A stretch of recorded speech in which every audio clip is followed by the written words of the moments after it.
یہ کہانی ایک چھوٹے سے گاؤں کی ہے جہاں ایک پرانا خستہ حال مکان صدیوں سے ویران پڑا تھا۔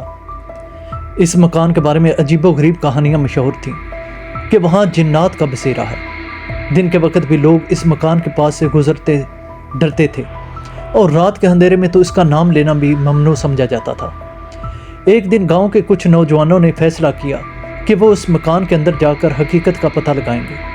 وہ 4 دوست تھے، علی، فرحان، عاطف اور شعیب۔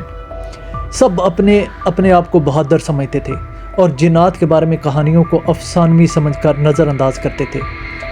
رات کا وقت تھا اور آسمان پر چاند کی مدھم روشنی پھیلی ہوئی تھی۔ جب وہ چاروں مکان کے قریب پہنچے تو انہیں محسوس ہوا کہ ہوا کا رخ بدل رہا ہے۔ مکان کے قریب آتے ہی ایک عجیب خاموشی چھا گئی۔ جیسے وہ اندر داخل ہوئے، فرش کے تختے چرچرائے اور مکان کے اندر کا اندھیرا مزید گہرا محسوس ہونے لگا۔ اندر کا منظر عجیب اور پرانا تھا، جیسے سالوں سے کسی نے یہاں قدم نہ رکھا ہو۔ دیواروں پر پرانی تحریریں اور خاک آلود کپڑے پڑے تھے۔ وہ چاروں آپس میں ہنستے ہوئے اس خاموشی کو توڑنے کی کوشش کر رہے تھے، لیکن دلوں میں خوف کے آثار چھپانا مشکل تھا۔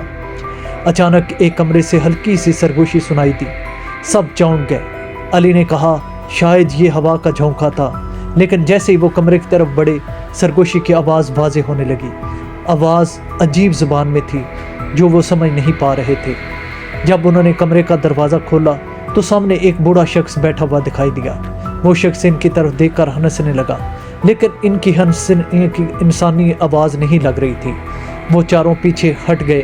بوڑھے شخص کی آنکھیں سرخ ہو رہی تھیں اور اچانک وہ ہوا میں غائب ہو گیا۔ کمرے کی فضا میں ایک تیز سردی چھا گئی اور دروازے خود بخود بند ہونے لگے، جیسے کوئی نظر نہ آنے والی طاقت ان کا پیچھا کر رہی ہو۔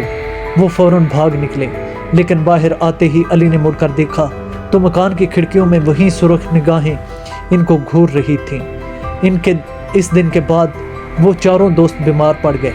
گاؤں والوں نے کہا کہ وہ جنات کے غضب کا شکار ہو چکے ہیں اور ان میں سے کسی نے بھی دوبارہ اس مکان کا رخ نہیں کیا۔